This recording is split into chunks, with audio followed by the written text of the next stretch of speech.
সেই যে এই ইচ্ছাটা কবেকার, একদম মন্দিরের সামনেই বসে রয়েছি। সকাল 8টা থেকে বিকেল 5টায় 50% ডিসকাউন্ট হয়, মানে 350।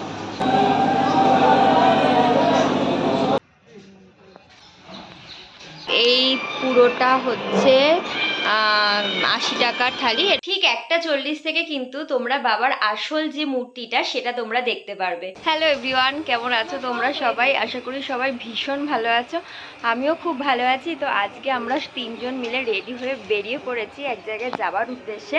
তো কোথায় যাচ্ছি তার সেটা জানার জন্য কিন্তু অবশ্যই পুরো ব্লগটা তোমাদের দেখতে হবে প্রথম থেকে। তো চলো আজকের ব্লগটা অনেক দিন পর এখান থেকে স্টার্ট করছি।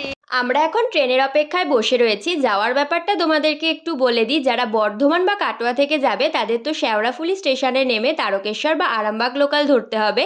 আর যারা ডাইরেক্ট হাওড়া থেকে আসবে তাদের তো আরামবাগ, তারকেশ্বর বা গোঘাট লোকাল ধরলেই তোমরা কিন্তু একেবারে পৌঁছে যাবে। নেমে পড়েছি আমরা তারকেশ্বর স্টেশনে, আর একদম যেটা সামনের রাস্তা সেটা দিয়ে আমরা যাইনি, ভেতরের একটা রাস্তা দিয়ে যাচ্ছি। এই রাস্তাটাও কিন্তু খুব সুন্দর। এবার চলো দেখি একটা হোটেল পাওয়া যায় কিনা। আমরা এসেছি এই হোটেলটা, যেটা শ্যামসুন্দর ভবন নাম। 24 ঘন্টায় ভাড়া নেওয়া হয় না। 24 ঘন্টায় যারা বেরিয়ে যায় বিকেলে পুজো দিয়ে তাদের জন্য 50% ডিসকাউন্ট। আমার নিচে 24 ঘন্টার রুমের ভাড়া 700 থেকে শুরু, নন এসি। এবার যদি কেউ বেরিয়ে যায় বিকেল 5টার মধ্যে, সকাল 8টা থেকে বিকেল 5টায় 50% ডিসকাউন্ট হয়, মানে 350। এবার এসি মানে সব রকম আছে, যেরকম নেবেন সেই রকম। আমার 2500 পর্যন্ত রুমের ভাড়া আছে, যেরকম নেয় সেরকম, যে যেরকম থাকে তার উপর ওটা নেওয়া। আর হোটেলে মানে নামটা কি করে আসবে এটা একটু বলে দিন। এটা তারকেশ্বর, যদি ট্রেনে আসে তাহলে তারকেশ্বর স্টেশনে নেবে। ওখানে টোটো যদি ধরা হয় তাহলে রাসমঞ্চের মাঠ বা রাজবাড়ির মাঠ, যেখানে হোক নেবে। মানে কাউকে জিজ্ঞাসা করলেই হবে শ্যামসুন্দর ভবন। এখানে ঠিকানা হচ্ছে তারকেশ্বর শ্যামসুন্দর ভবন, রাসমঞ্চ মাঠ, হাতিশালা ঘাট। Thank you. আর মোবাইল নাম্বারটা যদি অ্যাভেলেবেল থাকে বলে দিন। মোবাইল নাম্বার হচ্ছে 956555520। Thank you. তো তোমরা শুনেই নিলে যে রুমের রেট কী আছে বা কী করে তোমরা আসতে পারো। এবার আমরা যে রুমটা নিয়েছি সেটা তোমাদেরকে আমি দেখাবো। এই যে এটা আমাদের রুম, যেটা হচ্ছে খানিকটা এরকম। এখানটা একটা টেবিল আছে, এইটা খাট, এদিকটা একটা আয়না, আর হলো এইদিকে একটা বাথরুম আছে। বাথরুমটাও দেখিয়ে দিই, এটা ছোটোর মধ্যে। যাই হোক, মোটামুটি ভালোই।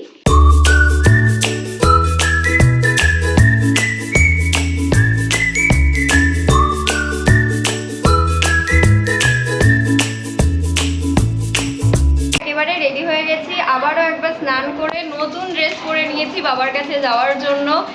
সেই যে এই ইচ্ছাটা কবেকার যে তারকেশ্বরে আসবো, বাবার কাছে পুজো দেব, মানে কি বলবো, বলে বোঝানো যাবে না।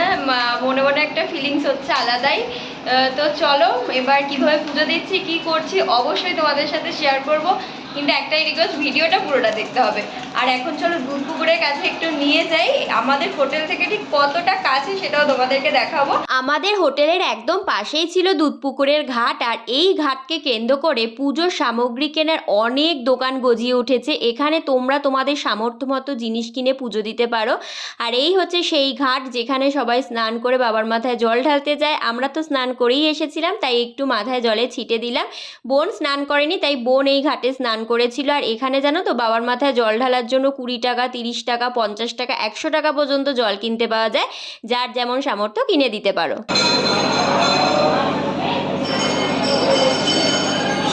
এই তো হয়েছে।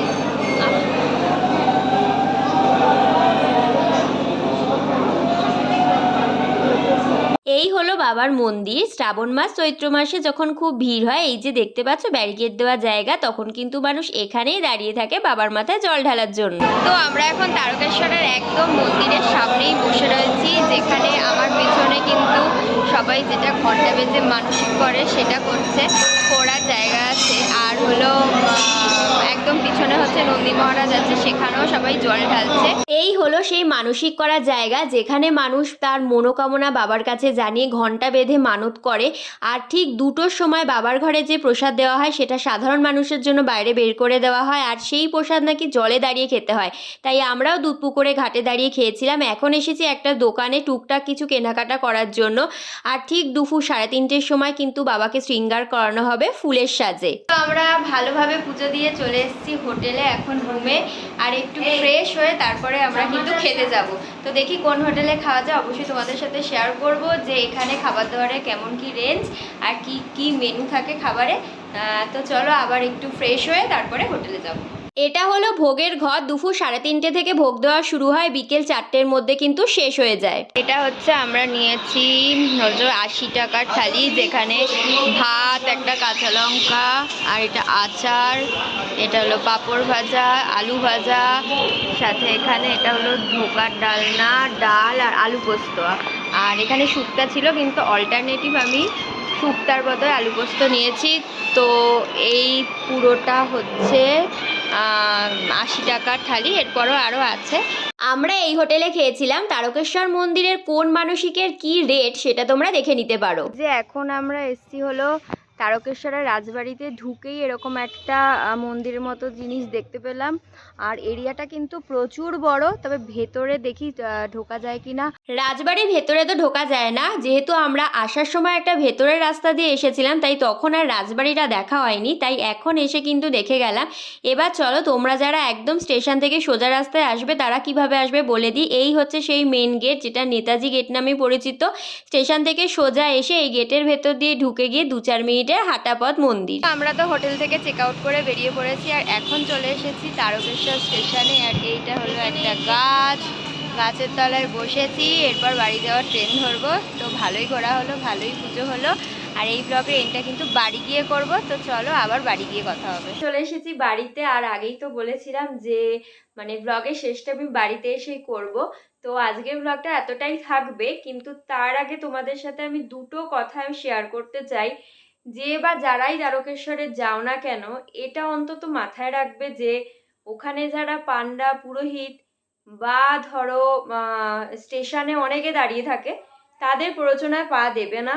নিজেরা নিজেদের মতো যাবে, ওখানে পুজোর অনেক সামগ্রীর দোকান আছে, সেখান থেকে কিনবে এবং বাবাকে ভালো করে পুজো দেবে। কারোর প্ররোচনায় পা দিয়ে মানে অতিরিক্ত টাকা নষ্ট করার দরকার নেই। তোমরা যে যা পারবে বাবার ঘরে গিয়ে সেখানে তাকে দক্ষিণা দেবে, তার প্রণামী বাক্সে দেবে, কিন্তু কারোর হাতে অযথা টাকা দেবে না। যেটা আমরা একবার মানে এই সিচুয়েশনের সম্মুখীন হয়েছি, তাই আমি এটা তোমাদের সাথে শেয়ার করলাম। যে এটা একটা আমার মনে হলো যে এটা সবার ক্ষেত্রে উপকৃত হতে পারে, সেই কারণে। আর একটা কথা যেটা হচ্ছে মন্দির খোলা আর বন্ধের টাইমটা বলি। খোলে তো সকালবেলায়, মন্দির কিন্তু ওই তোমার 1:30 অবধি খোলা থাকে, ওই পর্যন্ত পুজো হয়। 1:40-এ কিন্তু তোমরা বাবাকে আসল দর্শন করতে পারবে। মানে তোমরা যে জলটা ঢালবে সেই জলটা কিন্তু সে মানে একটা রূপোর বেশ পরানো থাকে, তার উপরে জলটা ঢালতে হয়। রইল ভোগের ব্যাপারটা, ভোগ তোমরা 10 টাকা, 20 টাকা, 30 টাকা, 40 টাকা, 50 টাকা, যে যেমন কাটবে কুপন, মানে ওখানে 3:30টার পর থেকে ভোগ দেওয়া হয়। আর একটা কথা বারবার বলছি, কোনো কারোর প্ররোচনায় পা দিয়ে টাকা নষ্ট করবে না। যা দেওয়ার, যা সামর্থ্য বাবার প্রণামী বাক্সে দেবে। তো এই বলে আজকে ব্লগটা শেষ করলাম। আশা করি তোমাদের ব্লগটা ভালো লেগেছে। তো আজকের মতো টাটা।